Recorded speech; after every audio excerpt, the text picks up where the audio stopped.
নিখুঁতভাবে কাজ করছে আমাদের টেকনিশিয়ান মোহাম্মদ কাউসার আহমেদ ভাই। ভাই কিন্তু খুব পরিশ্রমী মানুষ, অনেক পরিশ্রম করে, আপনারা দেখতেই পাচ্ছেন শরীরে ঘাম ঝরতেছে। ওকে গাইস, আপনারা দেখতে পাচ্ছেন যে এবার উপরের যে দরজাটি আছে সেটি লাগানো হচ্ছে। তো খুব সূক্ষ্মভাবে কাজ করা হচ্ছে। কাউসার ভাই বারবার চেক করে নিচ্ছে যে আসলে এটি লাগানো কি ঠিক হয়েছে না ভুল হয়েছে। তো দেখতে পাচ্ছেন খুব সাবধানে সে কাজ করতেছে। এরকম মিস্ত্রি সব জায়গায় পাওয়া যায় না।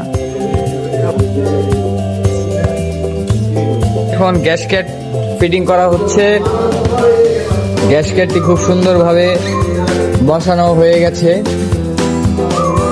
আপনারা দেখতেই পারতেছেন ভিডিওতে।